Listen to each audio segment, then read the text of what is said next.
Happy Thursday, Facebook friends. Welcome back to Facebook this fine Thursday at the end of October. We are so happy to have you back here on Facebook. I'm Angie Garza, Director of Professional Learning and Educational Services at ROE 47, serving Lee, Ogle, and Whiteside counties. And we are back here for another fine edition of Teacher Talk today, getting an inside look at interim classroom assessments. With one of my friends and colleagues, Yvonne Vicks, who is from Amboy Junior High School in the Amboy School District. And so we're going to meet her in just a moment. But if you are watching today and noticing that I am without my friend, colleague, and co-host, Ms. Stacy Dingus, she is out today doing some very important work. And so we do miss her and can't wait to see her back on Teacher Talk next week.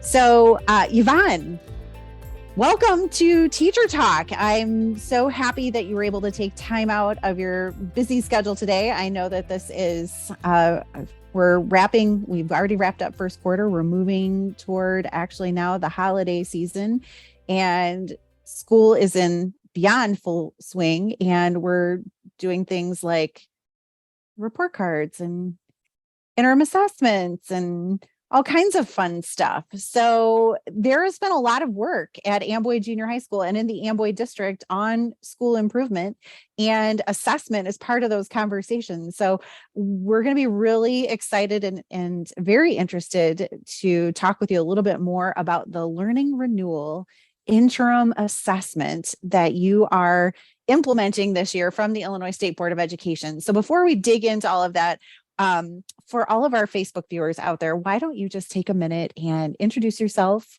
who you are, what you do, and maybe a little bit of work about, or a little bit of a word about the work that's gone on at Amboy Junior High School leading up to this conversation today. Okay. Yvonne Vicks, and I have been working at the Amboy School District this is year number 15. Used to be just strictly 8th grade ELA. And then there's kind of been some back and forth with teacher and staff shortages because I did RTI for reading interventions for a while there, but I'm back as 8th grade ELA teacher, and I am still doing part of the RTI and their benchmarks and things like that. For the last, I think it's been 5 years now, we have gathered our school improvement team, and we have been working really hard to try to improve our school and our students. And of course, I know it's not everything, but our test scores, because that's what we're all judged on. So we've been working really hard to try to up the morale and try to get them just to care a little bit more about their tests and make some improvements in there. So, Yvonne, you make a great point. Student investment and assessment and them finding some value in it is super important for us to kind of get the results that we need to make some really good decisions at a school level and a classroom level and even at a student level. And so this year, to kind of, we've talked about this for the last several years. How predictive are our systems? Are we using the right things? Are we doing all that we can do to best prepare students in a similar kind of format or environment for that most summative assessment, which is our Illinois assessment for Illinois Assessment of Readiness? So this year, the district moved forward and said, this is important work. This is a good thing for us to take a look at. And so when ISB put out the call to use the new learning renewal interim assessment, which is a benchmark assessment administered 3 times during the school year, it's delivered on the same platform as the IAR. It has similar questions to the IAR. Schools are able to drill down and really think about the standards they want to prioritize and include on that assessment and get feedback on.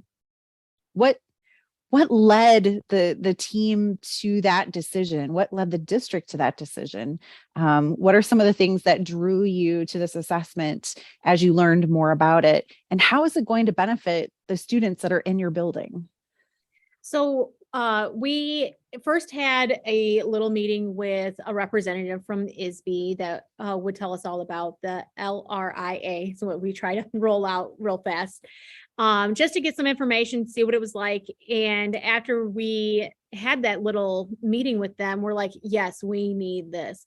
And we kind of decided that for a couple of reasons. Number one, we were able to pick the standards that were going to be tested all 3 times. So for each benchmark, we were able to pick the standards that are going to be tested. I think that's huge. The IAR, when that happens, we don't have a choice. It just tests all of it.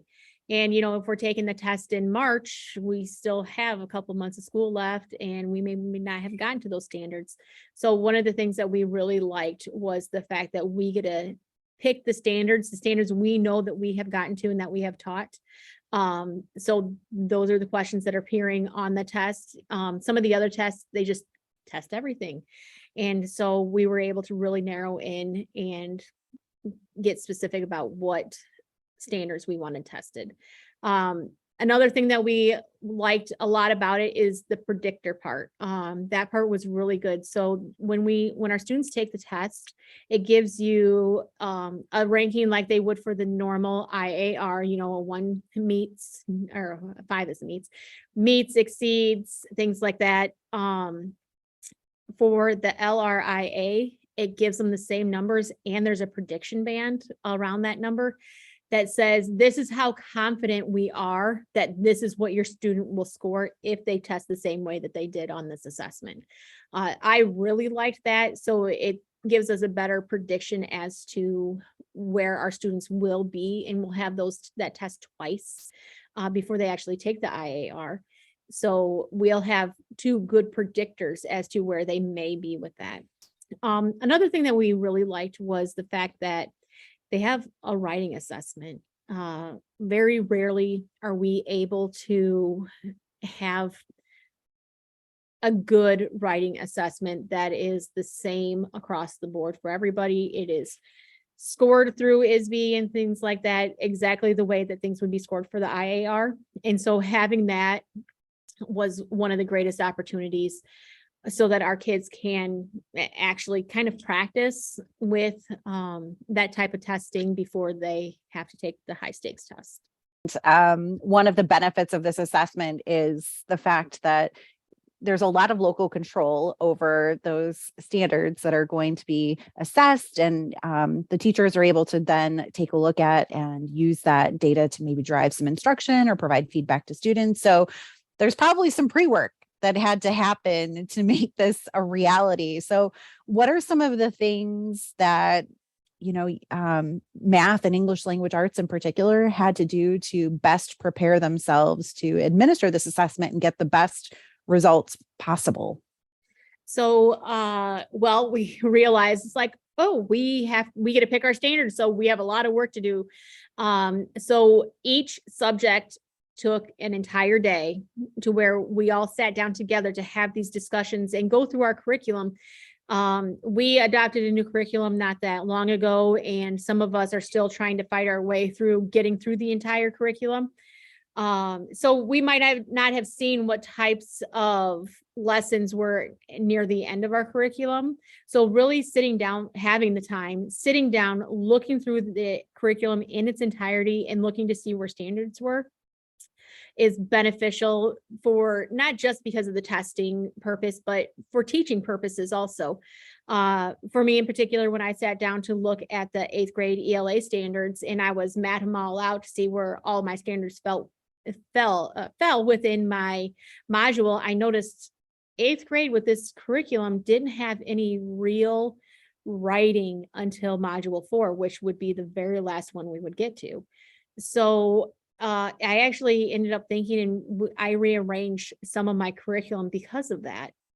Because if the students are expected to do all this formal writing on the IAR, but we might not get to it until late April or May, they're not going to have that lesson, or they're not going to have that opportunity to practice before the high stakes test. So that is something that we really liked, was being able to sit down and look at that. And it's kind of eye-opening for pacing also. So with our pacing, we have struggled with our pacing. It is a rigorous curriculum, and our first couple of times through, it does become difficult to get through everything. So you sit there and you really analyze where all the standards are. And let's just say module 1 takes an entire semester to get through. And you look at it and you're like, ooh, I've only covered 5 standards in a whole semester. It's kind of eye-opening in that sense, so that you realize that maybe spending so much time on this little thing was not as important as trying to get to another lesson.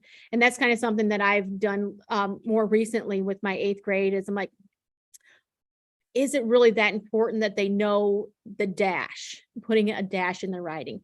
Yes, I can understand that dashes are important. You know, they have a specific purpose, but should I really be spending 20, 25 minutes on where should I put a dash? So it really helped me narrow things down and really focus on some of those more priority standards. I love that. That is the heartbeat of everything that we do with curriculum assessment and instruction. And it follows well in line with this idea of kind of backwards mapping and figuring out what our priorities are and coming together with that level of intentionality so we can best, meet the needs of our students, and we can grow professionally too. So hats off and kudos to you and your colleagues for all of that hard work. So I guess the question of the day is, we talked a little bit earlier to start off our teacher talk this morning with a conversation about there's lots going on right now. We're almost to Christmas. And so that means that you've had a round of assessment using this new tool. So how did it go? How did the students respond? What do you think? Well, before I gave it to my students, I had, talked here and there about, hey, we're going to take this. We're going to take this. This is what it's like. So they kind of knew that it was coming. For me in particular, the most difficult time that I had, and it was a bit of frustration, but it was so small and tiny that, so anybody that's ever given the IAR knows through TestNav, you have to have headphones that plug into your computer. And I told the kids, I'm like, let me know if you don't have any so I can get some, all this. Well, my first class I went to go take the IAR, over half of them did not have headphones that plugged in because everything's wireless now. I'm like, oh, so I was scrambling, trying to get headphones for everybody. Ended up being fine, maybe a 10, 15-minute delay, if that. And then everybody had their headphones and that plugged in, and things went well. Although based on the standards that we chose, they didn't even need the headphones. So it was a headache disaster, and they didn't even need them for this time around. But I think that has a lot to do with the standards that we chose. Maybe next time they would need them again. But really that was the biggest thing, was the headphones. If you've given the IAR, works the same, the screen's the same, you log in the same, you start and stop tests the same. So it was pretty smooth. It was just those darn headphones. Thwarted by the headphones. Well, I'm glad that was maybe the only hiccup. And it's really exciting to me to hear you talk about the standards that the team that you selected for your grade level. There's a lot in there about empowerment and really kind of, again, having those conversations as a grade level, as a grade band, as a district, as far as what do we value and what is it that we really think our students need some extra feedback on. So for me, that's super exciting to hear. And good news is, now that you have the headphones problem solved, next time it'll be a piece of cake. So hopefully when we take this again for our winter benchmarking, it'll be all smooth.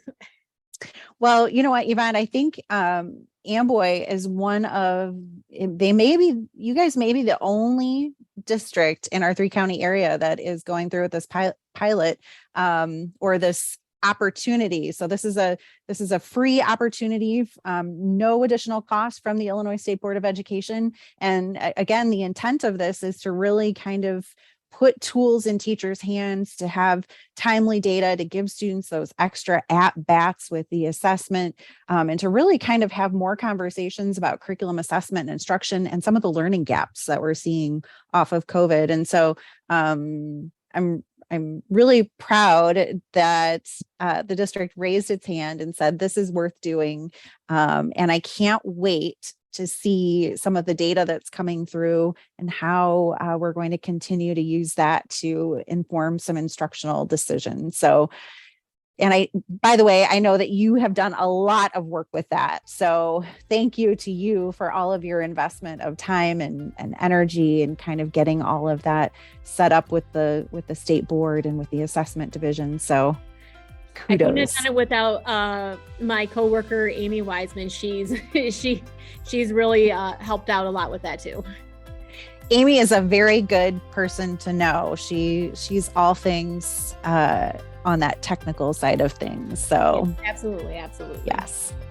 Well, Yvonne, thank you so much for taking the time out today to join us here today on Teacher Talk so that we can share the great news about things that are happening not only at Amboy Junior High School, but within the Amboy School District related to curriculum assessment and instruction and really doing what's best for kids. So we can't wait to maybe follow up at the end of the year to see how all of those assessment results turned out, what your other experiences were with the tool, and just to see how your kids continue to grow and flourish as a result of all of the new and innovative things that you're doing within the district. And that wraps us up here today on Teacher Talk. We hope you enjoyed a little peek inside Amboy Junior High School and the Amboy School District. If you would like more information, I'm going to throw Yvonne's name out there. If you'd like to learn more about how this is working in practice, check out our comments section on our posting, and we'll try to include some information on how to get a hold of Yvonne or any of the teachers who are implementing the LRIA, Learning Renewal Interim Assessment. In the meantime, have a wonderful rest of your Thursday, an even better Friday, an amazing, hopefully dry, fall-filled weekend, and we will see you right back here next Thursday for another edition of Teacher Talk.